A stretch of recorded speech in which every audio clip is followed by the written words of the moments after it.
So things are going to be changing around here. And I'm actually so scared to post this because I really don't want to ruin a good thing. But I do feel like there can be something even better on the other side. So if you're thinking, what the hell? Why is Austin doing this? What is she talking about? I want to back up because a few weeks ago, I was invited to Made on YouTube here in New York City. It was a truly awesome experience. A huge black Suburban pulled up to my apartment, took me into the city. YouTube put me up in the Standard Hotel for the night, and I got to attend a Creator Collective event that night and the Made on YouTube event the next day, where they unveiled all of the new features and tools that are going to be coming to YouTube in the next few months. This is the first time since I became a full-time content creator 3 years ago that a brand paid for me to stay in a hotel. I was taking selfies with YouTube CEO Neil Mohan, and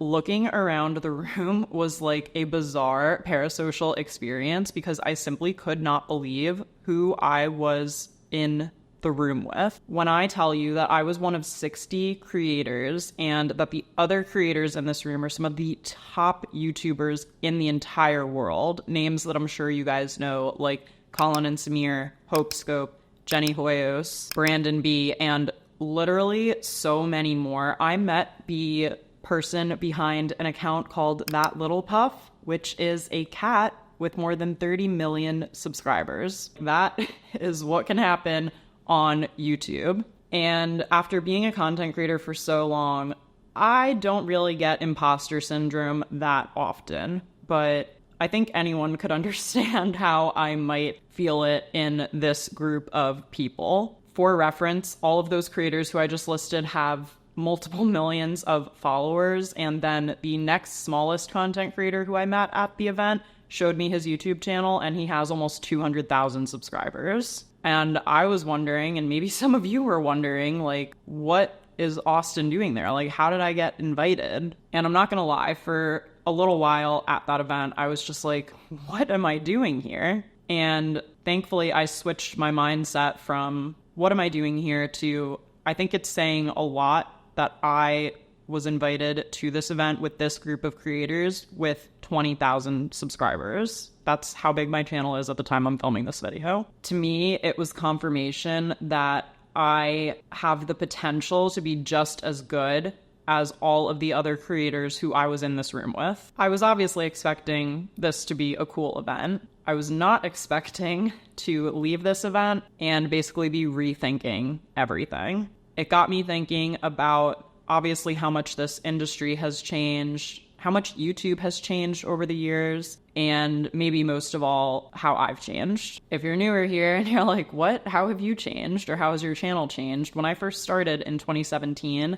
I was creating content purely that I thought was fun and that made me happy. That was everything from fashion hauls to beauty tutorials to just bopping around New York City. When I got laid off from Nylon as a magazine editor in 2017, I published my first blog later that week, and I really started taking YouTube more seriously, and I was working on building up to 2 videos a week. This was also pre-Sean and then with another full-time job, so I'm not exactly sure how I was even doing that. Then I got laid off from Interview and I was freelancing for a while, really building up my blog and social media channels again, and this was 2018, and the pool of creators at the time was just so much smaller. In 2019, I started a new job at a tech startup, and I also signed up for a YouTube course because I really wanted to take YouTube more seriously. I wanted to learn about it, and within that course, I was being fed the narrative that you need to niche down to grow, and you really want to look at your analytics and metrics and give people more of what they want. That was kind of the main messaging behind that course, which again, I took pre-pandemic. When I looked at my top performing videos, they were really mainly beauty product reviews and my creator tips. That's where a lot of people were watching and being engaged in the comments and asking questions. So midway through 2020, I decided to abandon the beauty product reviews and just focus in on my content creator tips. And this came at an interesting time because people were getting into content creation who had never even thought about being creators before as a result of lockdown, as a result of TikTok gaining popularity and the fact that it was easier than ever to make videos and people had more time on their hands than they ever had before. So I decided to kind of go all in on that. And then in 2021, I hit 5,000 subscribers. In 2022, I hit 10,000 subscribers, and I finished 2023 with 17,400 subscribers. That one wasn't a round number. I don't know what to tell you. So you can argue that I was still growing. That's still pretty good. Some people post on YouTube and have been posting for years and are still working towards their first 1,000 subscribers or 10,000 subscribers. But let's go back to me in that room at Made on YouTube for a minute. A lot of creators who I met at this event, not all of them, but a good majority, were telling me that they did start their channels during the pandemic. And again, most of these creators had hundreds of thousands, if not millions, of subscribers. And as a small content creator who's been doing this for a very, very long time, I have a little bit of mixed feelings about this. On one hand, I love this space because anyone can come in pretty much at any time, and with great content and reaching the right people, you actually can grow an incredible following, and it really can change your life. For someone like me, who has been doing this for so long though, seeing all of these creators blow past me on the numbers front who have been doing it for a shorter time, obviously on some level that can be a little discouraging. And actually one creator who I met at the Creator Collective event the night before told me when I was like, oh, I want to subscribe to your channel. He said he wanted to subscribe to mine. He looked at my videos and said, wait, I recognize you because I watched your videos when I was first getting started with content creation. And at first that made me so happy. I mean, having someone recognize me or remember me is an incredible feeling, but I kind of started to play back what he was saying over and over again. And I got really hyper fixated on the fact that he said he watched me. Past tense. He watched me when he was first getting started, and now he knows what he's doing, and he's not going to be the one coming back to my channel when he has 500,000 subscribers and is already finding things that work for him and making good progress. Again, with so many new creators emerging in 2020 and 2021 especially, I was growing and I did feel like I was helping people. But now that it's been a few years, I do feel like I have maybe been limiting myself. And I also feel like it's been somewhat at the expense of my ability to build a personal brand and not just a library of video content. Because here is what Vanessa Lau had to say about information-heavy YouTube channels in her recent video. Not only this, I also think that when you're solely delivering information, that might have worked 5 years ago, but now with AI, with ChatGPT, information is a commodity. Like, people can find how-to content, frameworks anywhere, but what's becoming rarer and rarer is storytelling, is being invested in someone's personal life, is connection. That's something that AI can't necessarily give just yet. AI can't tell personal stories that will make you feel like, oh my gosh, I went through that exact same thing and now I feel really invested in this person. This really resonated with me because when I think about the YouTubers who I basically watch all of their videos, like I follow them along, whether they are spending a week in their lives here in New York or going on a trip or hanging out with family or doing their hair and makeup, like the common factor in those videos is that person. And we actually talked about this in the influencer turnoffs video I did a few months back. Like, there are some creators who, when their life is changing around them, maybe you stop following them at a certain point. I have noticed a huge uptick in the creators who I follow now, like having kids and starting families. And even though that's not the stage of life that I'm at right now,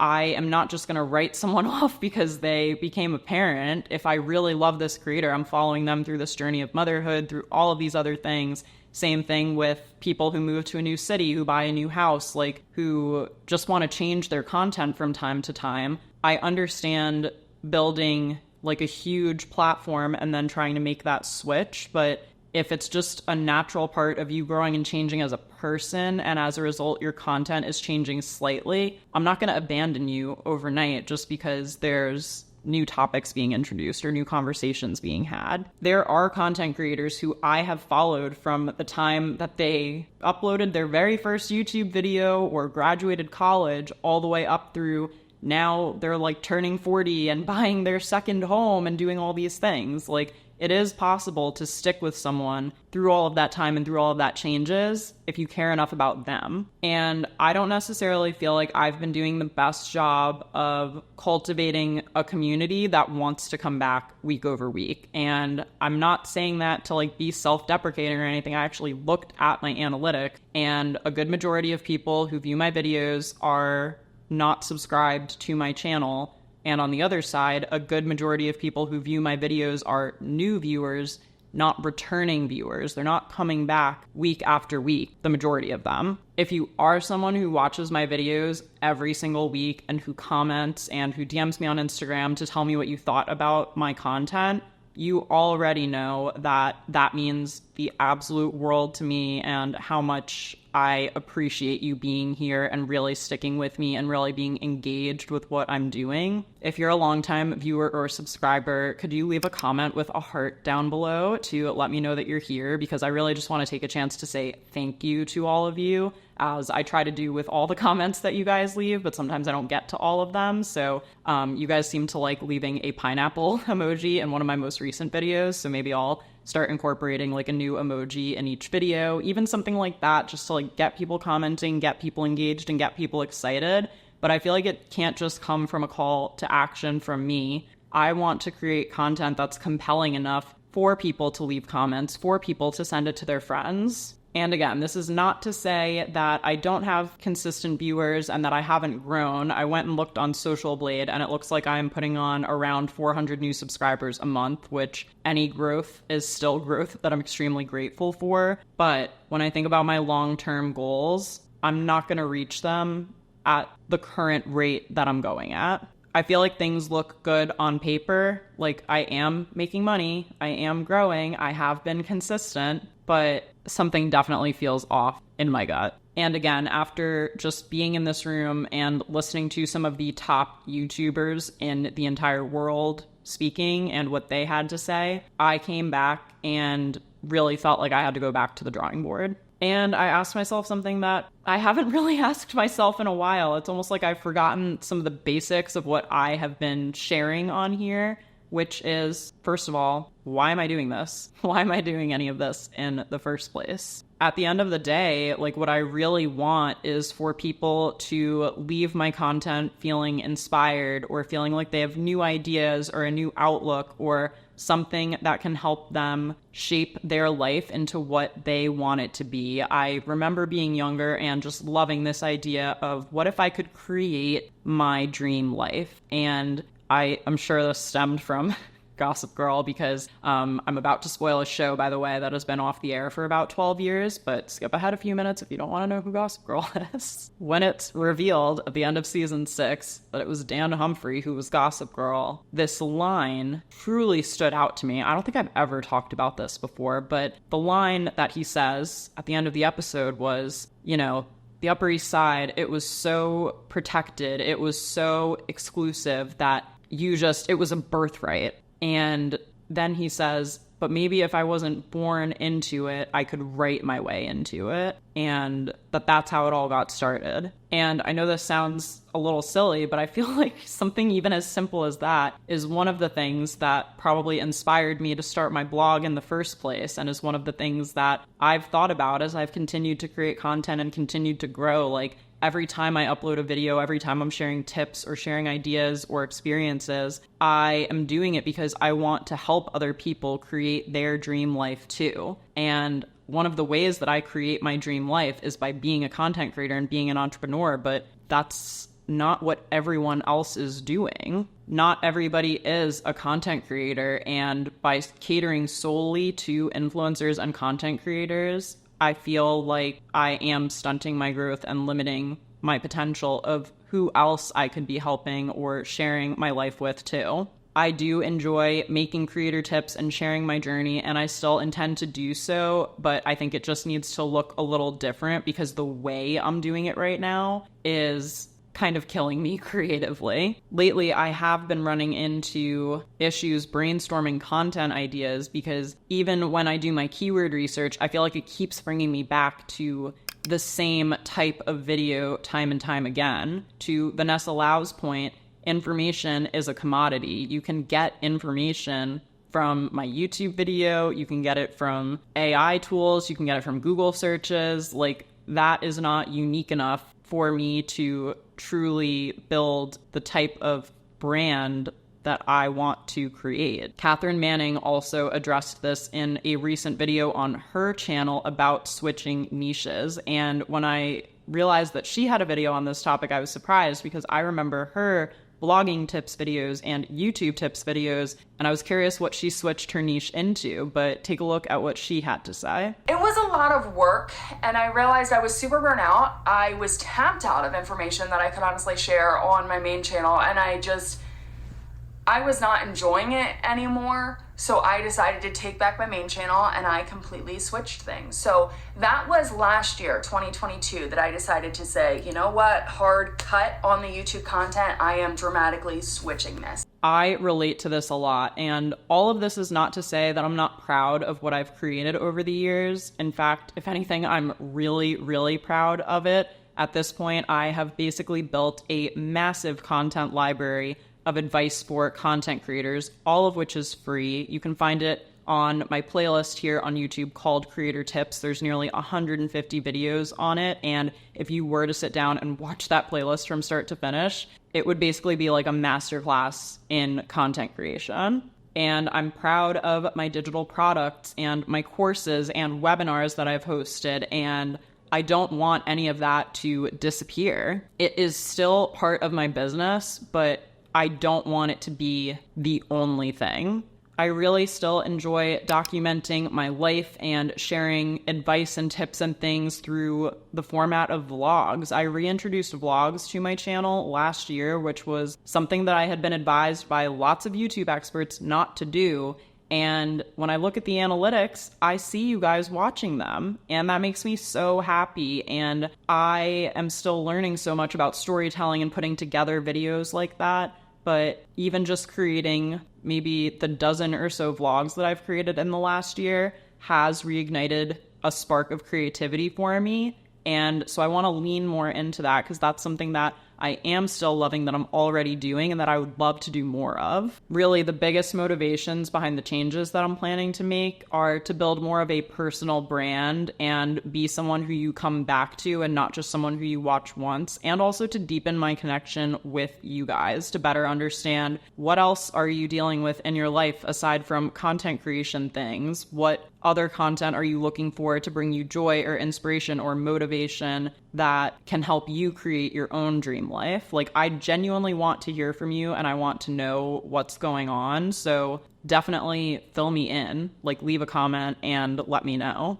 And I don't know 100% what this will turn out looking like in terms of like upload schedule and content. Like, I can't exactly tell you right now what to expect, but I really want to focus and commit to growing on YouTube because it already has done so much for me, but I feel like I'm scratching the surface of the potential here. I watched a lot more videos about changing niches. I wanted to share this next clip from Sean Cannell at Think Media with you. Let's hit number 3. How related is the new niche? So what's interesting about this, if you go from narrow to broader, but it's related, I think absolutely just change. This makes me feel so much better because that really explains it. I feel like I have been talking to content creators for a long time, and I know content creators. I understand what they need and what they want. And I really just want to broaden the scope of what I'm doing. I was talking to Caitlin about this, and she was even telling me, you know, my videos that I've done about Notion and planning and stuff like that, like influencers aren't the only ones who might want to plan things out in Notion. I mean, I planned part of my wedding in Notion last year. I have lists of things I want to buy for the apartment and stuff. Like, I want to be able to share more of that stuff too, to help anyone stay organized or anyone to create a digital system that can work for them. And it should benefit content creators too, because I'm always going to be speaking from that perspective. But I want to talk to more people. I want to reach more people. And the same thing goes for other ways that I plan goals and plan out my year, productivity tips, things like that. And it would also, I want to change a bit of my day-to-day structure so that I have more time to think about video ideas. And so I'm not just like filming something quickly, sending it off to get edited, getting the next video. There are a lot of ideas that I've had over the years that I've held off on because I feel like I don't have the time. And it's like, I am self-employed. The person who decides where to spend my time is me. It has been a bit of a strange week for me because when I look at my Notion and my to-do list, I feel like I've done nothing because I'm not necessarily checking off all of these tangible things in the last few days, except for client work. If you're one of my clients, I've been working on your stuff too, I promise. But even just like a few days ago, giving myself time to like watch all of these videos that I'm sharing clips from, I have watched all of those all the way through. I have watched many more than just the ones I'm sharing with you today. And even when like marking down my most important notes for this video, I have spent a lot of time weeding through some of the nonsense of some of the things that I don't even think were worth including in this video because I wanted to just try to be as on topic as I could. And I feel like this is going to be an important video for my channel that I look back on. So I wanted to make sure I took the time to get it right. With that being said, I know you guys probably just watched my Q4 video where I was planning out YouTube content for the rest of the year, and I intend to follow through on some of those videos, but don't necessarily expect that schedule to come out week by week exactly the way that I wrote it, because I do want to make this shift sooner than later and just start trying this new style that I'm leaning towards. I think it's still going to feel aligned, and I think you're still going to like the content, especially if you've been watching my vlogs. Like, that really has been a bright spot creatively for me lately. I actually liked what Katie Steckley had to say about this. She also did a video about changing niches, and I will have all these videos linked down below. And she mentioned something called the gray area that I think is the perfect segue for me and the right way to do this. Okay, so first you need to find the gray area between your current niche and the niche that you're looking to switch into. She goes on in that video to talk about, can you come up with 10 to 15 ideas to kind of bridge from where you are right now to where you want to be content-wise? And I went back and looked at this manic list that I've been writing down in my Notion. It looks insane. There won't be a video on that because that's just the ramblings of a crazy person. But somewhere in there, I did have 15 video ideas that I think can help me transition my content and get your guys' feedback on it as I'm doing this to see what you think and to still continue to help you, even if it's not me sitting down listing out things in every single video. I really do want to push myself to share more on YouTube, especially with vlogs. I would love to add a second upload to my YouTube channel, especially if I am pulling back from platforms like Instagram and TikTok to really double down and get focused and get growing on YouTube. So I'm hoping to sprinkle in a few more vlogs over the next few weeks. If you guys watch Vlogtober, this wouldn't be every single day, but just some additional content to share a bit more about my day-to-day and help you continue to get to know me better and see more of my personality and my holistic life that doesn't just include content creation. You can also blame all of this on the fact that I just turned 30, but I really want to reiterate how proud I am of everything I've built so far. I just feel like I can take things a lot further, and I'm ready for the next level. I'm ready to be a more well-known content creator and to be someone's favorite YouTuber. I am ready to do that. As I usually do with stuff like this, I have also been talking to Andrew a lot about this in the last few days, and he said something really sweet to me that I will end this video with, which was basically you could have 1 million subscribers and not even know it yet. So maybe my 1 million subscribers are out there somewhere and they just haven't found their way to me yet, and it's my job to create great content and bring them over here and get them involved and have them join the community. 1 million still seems like quite a lot to me. Even my first 100,000 subscribers would be amazing. So with all of that being said, if you are still watching, thank you so much for sticking with me, not just today, but for all this time, because if you have made it to the end, I know you're a real one. If you are somehow not subscribed to my channel, please do subscribe and hit that button down below. I'm really excited to continue to share the next steps in this journey with you and to bring you along for the ups, the downs, and everything in between. I'm calling this the start of a new era, and I'm really excited for what's to come. Thank you again for watching, and I'll see you in the next video.